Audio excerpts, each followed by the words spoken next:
तो भारतीय साहित्य मंच के इस दूसरे चरण में आप सभी विद्वत जनों का फिर से हार्दिक स्वागत है। और दूसरे चरण में हम लोग काव्य रचना आरंभ करें। इससे पहले कुछ और कवियों की हम बातें सुनते हैं, उन्होंने क्या कहा है हास्य के बारे में। तो डॉक्टर बरसाने लाल चतुर्वेदी के अनुसार आलंबन के प्रति तिरस्कार, उपेक्षा या भर्त्सना की भावना लेकर बढ़ने वाला हास्य व्यंग कहलाता है, ऐसा उन्होंने कहा है। तो उसके बाद और भी हम लोगों की बातें सुनेंगे। अब मैं, अगर सरोज बाला सोनी जी दिखाई नहीं दे रही हैं, सरोज तो बाला है, सोनी, दिखाई नहीं। हाँ, उनका वीडियो शायद ऑन नहीं किया है उन्होंने।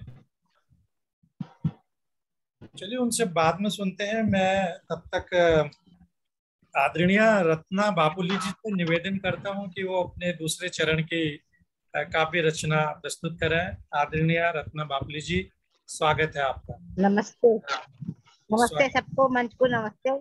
मैं अब दूसरी रचना सुना रही हूँ। इसका शीर्षक है दामन बचाइए। स्वागत। दामन बचाइए।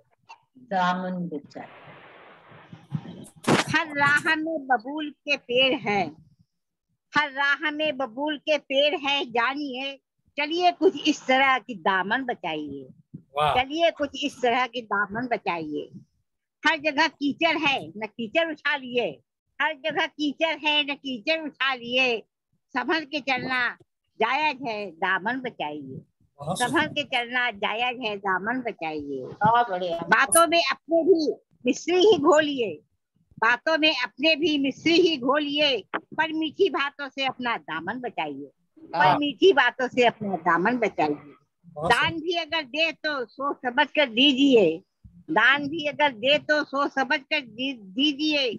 झूठी दान के नाम पर अपना दामन बचाइए, झूठी दान के नाम पर अपना दामन बचाइए। हर बीमारी का इलाज दवाई ही होता है, हर बीमारी का इलाज दवाई ही मानिए, पर वैसे डॉक्टरों से अपना दामन बचाइए, पर वैसे डॉक्टरों से अपना दामन बचाइए। लिखना अगर शौक हो तो खुशी से कलम चलाइए, लिखना अगर शौक हो तो खुशी से कलम चलाइए। क्या हो गया? आ रही है आपकी आवाज? आ रही है। लिखना अगर शौक हो तो खुशी से कलम चलाइए, पर झूठी संस्थाओं से अपना दामन बचाइए, पर झूठी संस्थाओं से अपना दामन बचाइए। कवि के इस भीड़ में सच्चा कवि पहचानिए, कवि के इस भीड़ में सच्चा कवि पहचानिए। ऐसे वैसे कवि से बंधु अपना दामन बचाइए, ऐसे वैसे कवि से बंधु अपना दामन बचाइए। रत्न और क्या कहे जरा गौर फरमाइए, रत्न और क्या कहे जरा गौर फरमाइए। काजल की उस दुनिया से अपना दामन बचाइए, काजल की इस दुनिया से अपना दामन बचाइए। धन्यवाद सुनने के लिए। बहुत सही है। आजकल के परिवेश में आदमी अगर सोच समझ के रहे चले तो अपना दामन बचा के चले, उसमें अपनी ही भलाई है। और सुंदर आपने बात कही है शब्दों के माध्यम से। बहुत बहुत धन्यवाद। मतलब ऐसा व्यंग न करे कि पिटने की नौबत आ जाए। हाँ, दामन बचाते चले, दामन बचाते हुए चलिए, बिल्कुल सही बात है। और अगली रचना सुनने से पहले हम बात करते हैं कि हरिशंकर परसाई जी ने हास्य व्यंग के बारे में क्या कहा है। वो कहते हैं कि व्यंग जीवन से साक्षात्कार करता है और जीवन की आलोचना करता है, और विसंगतियों, मिथ्याचारों और पाखंड का पर्दाफाश करता है। ये उनकी हास्य और व्यंग के बारे में ऐसा कहना है। और अब मैं आमंत्रित करता हूँ अगली रचना के लिए सरोज बाला सोनी जी को। सरोज बाला सोनी जी, स्वागत है आपका। आप अपना रचना पाठ करें। स्वागत है, स्वागत है। जी सर, बहुत बहुत धन्यवाद। और एक बात मैं रिक्वेस्ट करना चाहती हूँ कि जो पिछला हमारा टॉपिक था लोकगीत का जी, तो उस दिन मैं ज्वाइन नहीं कर पाई थी सर, किसी वजह से जी। तो क्या मैं अपना लोकगीत सुना सकती हूँ? बिल्कुल सुनाइए, स्वागत है। हाँ, तो सर हमारे यहाँ लोकगीत में जी एक होता है, बच्चे का जब जन्म होता है जी तो उस दिन सोहर गाया जाता है। जी, बिल्कुल। हाँ, वो भी लोकगीत के अंतर्गत आता है। बिल्कुल। हाँ, तो मैं सुनाना चाहती हूँ लोकगीत सोहर। स्वागत स्वागत। जन्म लियो रघुनंदन ने आज अयोध्या नगरी में, जन्म लियो रघुनंदन ने आज अयोध्या नगरी में, सब मिल गाए गीत नृत्य करे अयोध्या नगरी में। बहुत सुंदर। माता कौशल्या गोदी खिलावे, माता कौशल्या गोदी बलैया अयोध्या नगरी में, दशरथ जी लुटावे चंदन हार मोती अयोध्या नगरी में, रानी के भी मुस्कावे, रानी के भी मुस्कावे, भरत जी को दुलरावे अयोध्या नगरी में, रानी सुमित्रा पालना झुलावे, रानी सुमित्रा पालना झुलावे, लक्ष्मण और शत्रुघ्न को अयोध्या नगरी में, राजमहल में बाजे ढोल, राजमहल में बाजे ढोल मृदंग, नाच रहे सभी प्रजाजन आज अयोध्या नगरी में, राजा रानी और महल के वासी, राजा रानी और महल के वासी, ईश्वर को शीश नवावे अयोध्या नगरी में। बहुत सुंदर, बहुत सुंदर। सारे निवासी दीप जलावे, सारे निवासी दीप जलावे, मंदिरों में हो रही है अर्चना अयोध्या नगरी में, सभी को लग रहा है भगवान जी पधारे, सभी को लग रहा है भगवान जी पधारे, खुशियों की हो रही बरसात अयोध्या नगरी में। और अंतिम पंक्तियां हैं, धन धान्य से तृप्त हुई प्रजा, धन धान्य से तृप्त हुई प्रजा, चारों ओर खुशहाली अयोध्या नगरी में, राम राज्य की कल्पना होगी पूरी, राम राज्य की कल्पना होगी पूरी, नेह और आशा उमड़ रही आज अयोध्या नगरी में, जन्म लियो रघुनंदन ने आज में। धन्यवाद सर। बहुत सुंदर, बहुत ही सुंदर। आपने कजरी जन्म दिवस के उपलक्ष्य में जो गाई जाती है वो आपने सुनाई। हालांकि पिछली बार भी हम लोग कम लोग थे, लेकिन लोकगीत का कार्यक्रम भी बहुत अच्छा था और आज मैं उसकी फिर से याद दिला दी। बहुत बहुत धन्यवाद सरोजबाला सोनी जी। अब अगली रचना सुनने से पहले हम और एक और साहित्यकार की बातें सुनते हैं जिन्होंने हास्य व्यंग के बारे में कहा है। उनका नाम है डॉक्टर शेरजंग गर्ग। इन्होंने समाज व व्यक्ति की दुर्बलताओं को व्यंग कहा है और उनके अनुसार व्यंग एक ऐसी साहित्यिक अभिव्यक्ति या रचना है जिसमें व्यक्ति तथा समाज की कमजोरियों, दुर्बलताओं, करनी एवं कथनी के अंतरों की समीक्षा, निंदा भाषा को टेढ़ी भंगिमा देकर अथवा कभी कभी पूर्णतः सपाट वस्त्रों में प्रहार करके करते हुए की जाती है। वह पूर्णतः अगंभीर होते हुए भी गंभीर हो सकती है, मखौल लगती हुई बौद्धिक हो सकती है, ऐसा शेरजंग गर्ग जी ने कहा है। और सबके अपने अपनी कथक हैं, कथानक हैं। तो अब मैं अगली रचना के लिए आदरणीय विजय कुमारी मौर्य जी को आमंत्रित करता हूँ कि वो मंच पर अपनी रचना प्रस्तुत करें। आदरणीय विजय कुमारी मौर्य जी, स्वागत है।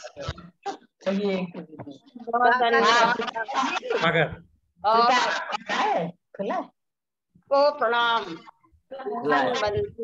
मौर्य जी, प्रकाश जी, मेरा पोता आप सभी को नमस्ते करना चाहता है। नमस्ते बेटा, नमस्ते।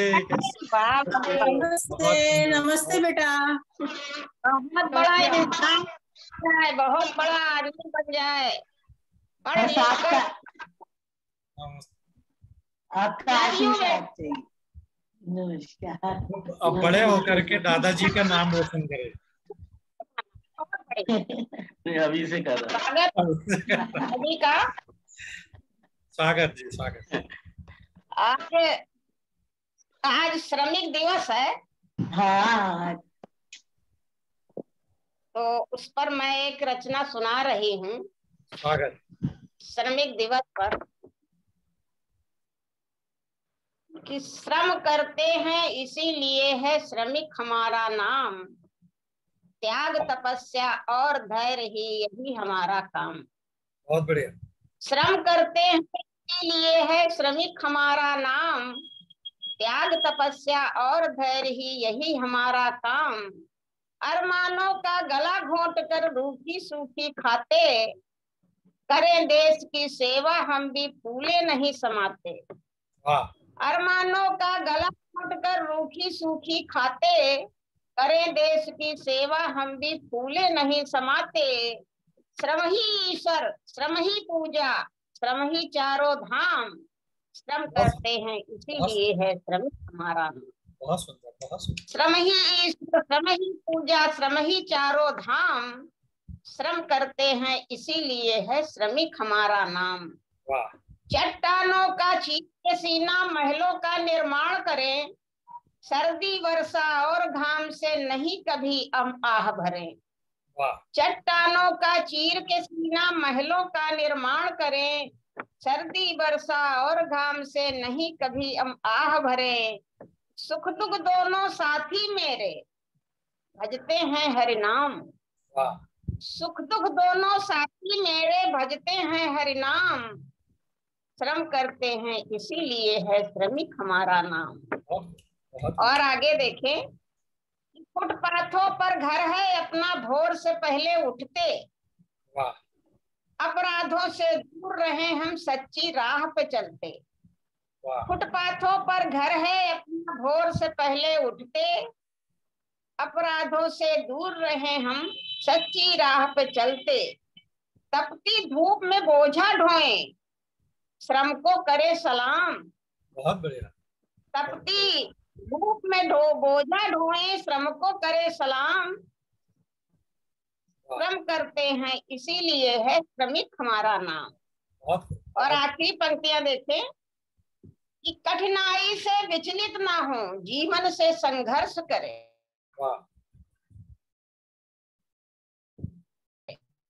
रहे हमेशा भूमि से प्यार करें।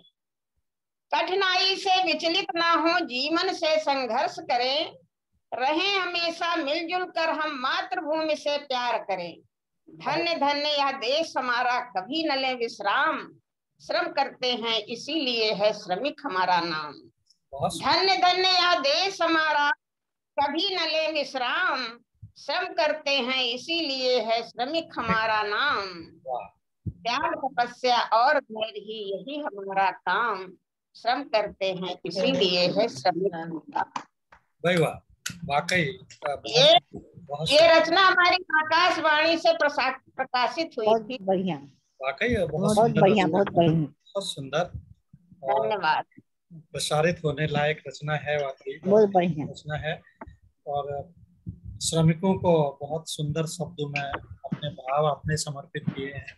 वाकई बेहतरीन रचनाओं में से आपकी एक रचना कही जा सकती है, मेरा ऐसा मानना है।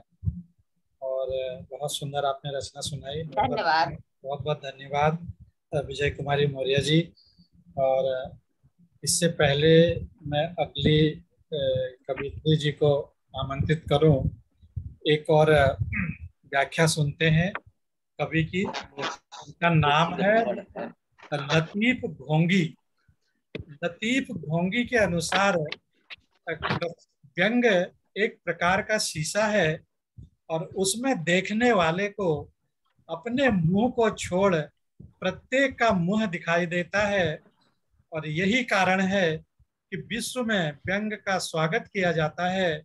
और व्यंगकार एक ऐसा सामाजिक प्राणी है और जिसका कार्य समक्ष पड़ी गंदगी को साफ करना होता है, ऐसा उन्होंने लिखा है काव्य हास्य व्यंग के बारे में।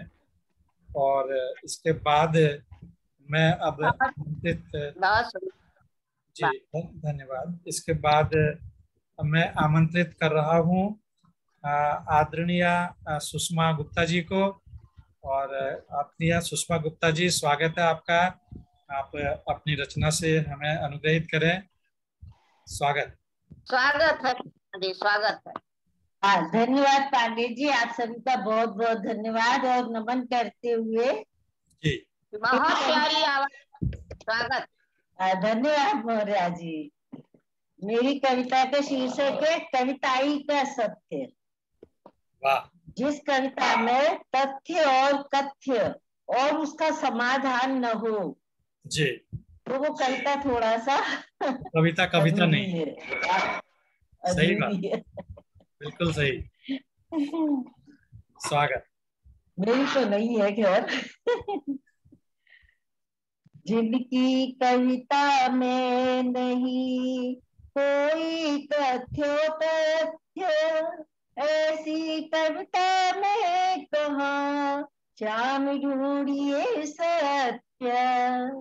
जिनकी कविता में नहीं कोई तथ्य और तथ्य, ऐसी कविता में कहाँ श्याम ढूंढिए सत्य। तुकबंदी करते रहे बिना भाव उद्देश्य, तुकबंदी करते रहे बिना भाव उद्देश्य। देश धर्म और सत्य का नहीं कोई परिप्रेक्ष्य। कला कला सौंदर्य रस रटते रहे ललाम, कला कला सौंदर्य रस रटते रहे ललाम। जन मन के रस भाव का नहीं कोई आयाम। गूढ़ शब्द पर्याय बहु अलंकार भरमार, गूढ़ शब्द पर्याय बहु अलंकार भरमार। जो गदही पर झूल हो रत्न जड़ित गलहार। कविता वह है जो रहे सुंदर सरल सुबोध, कविता वह है जो रहे सुंदर सरल सुबोध। जनमानस को कर सके हर्षित प्रखर प्रबोध। अलंकार रस छंद सब उत्तम गहने जान, अलंकार रस छंद सब। उत्तम गहने जान, पाया सच सुंदर नहीं, कौन करेगा मान। बिल्कुल सही, बहुत सुंदर कहा। नारी दर्शना भव्य मन, शोभ सुलभ परिधान। नारी दर्शना भव्य मन, शोभ सुलभ परिधान। भालेक बिंदी सहज, सब गहनों की खान। क्या बात, क्या बात, बहुत सुंदर। स्वर्ण अलंकृत तन जड़े, माणिक और पुखराज। स्वर्ण अलंकृत तन जड़े, माणिक और पुखराज। भाव कर्म से हीन हो, नारी न सुंदर साज। बहुत ही गंभीर। भाव प्रबल भाषा सरल, विषय प्रखर श्रुति तथ्य। भाव प्रबल भाषा सरल, विषय प्रखर श्रुति तथ्य। जन जन के मन बस सके, कविताई का सत्य। जन जन के मन बस सके, कविताई का सत्य। जिनकी कविता में नहीं कोई तथ्य तथ्य, ऐसी कविता में कहा श्याम ढूंढिए सत्य। सही बात है। बहुत बढ़िया, बहुत कविता में कोई तथ्य नहीं है तो उसमें क्या सच्चाई दिखाई देगी, क्या सच्चाई होगी। वाकई बहुत सुंदर लिखा है डॉक्टर साहब ने, और इतनी खूबसूरती से आपने गाया है, बहुत सुंदर। बिल्कुल ये सही बात है। और डॉक्टर साहब जैसे गुणी विद्वान लोग हमारे साथ जुड़े हैं, और तभी हमें इतनी सुंदर कविताओं को सुनने का सौभाग्य प्राप्त होता है, और ये हमारा सौभाग्य है। वाकई बहुत बहुत धन्यवाद डॉक्टर साहब, बहुत सुंदर आप लिखते हैं। चलिए आगे बढ़ते हैं, और उससे पहले एक और काव्यकार के कवि कि मैं आपको उन्होंने क्या लिखा है हास्य व्यंग के बारे में, वो हैं डॉक्टर श्याम कुमार वर्मा जी। उनके अनुसार आक्रमण करने की दृष्टि से वस्तु स्थिति को विकृत कर उससे हास्य उत्पन्न करना ही व्यंग है, ऐसा उन्होंने लिखा। उन्होंने व्यंग के बारे में लिखा है। और अब हम कविता की अगली इस कड़ी में मैं आमंत्रित करता हूं आदरणीय मंजू सक्सेना जी को। आदरणीय मंजू सक्सेना जी, स्वागत है आपका अगली काव्य पाठ के लिए। बहुत बहुत स्वागत। बहुत बहुत धन्यवाद। स्वागत है, स्वागत है मंजू जी। तो मैं अभी गजल लिखने से पहले हास्य व्यंग लिखती थी। अच्छा, तो वाकई आपकी कविता भी आपकी बहुत सुंदर थी, बहुत शानदार, बहुत शानदार। हास्य व्यंग भी मेरे पास भरमार है, लेकिन मैं इसमें एक खालिस व्यंग सुना रही हूँ। स्वागत। हमारे एक जो हम लोगों की एक नाम सरनेम के ऊपर मैंने लिखा है। अच्छा। जो सरनेम हम लगाते हैं जाति को दिखाने के लिए, तो सब जी, स्वागत। तो उसमें एक हमारे नामों में सब में नाम से ही वैसे तो पता चल जाता है कि कौन हिंदू है, कौन मुस्लिम है, कौन सिख है ज्यादातर। लेकिन एक नाम ऐसा होता है जिससे कि किसी का अंदाजा नहीं होता कि कौन है। वो नाम है इकबाल। इकबाल नारायण भी होता है, इकबाल सिंह भी होता है, मोहम्मद इकबाल भी होता है। इकबाल वो उस नाम पे मैंने लिखा है, उस नाम के अंदर जाति को मिला के कि दुम कटा आदमी। मेरी उसका शीर्षक है दुम कटा आदमी। जी हाँ, मेरा नाम इकबाल है। जी हाँ, मेरा नाम इकबाल है, बस इकबाल। न सिंह न नारायण न मोहम्मद न पान, बस इकबाल। कुछ यूं समझ लीजिए, आगे नात ना पीछे पगा, न आगे है मोहम्मद की मूछ न पीछे है पाल की पूंछ। हाँ, तो मेरा नाम बस इकबाल है।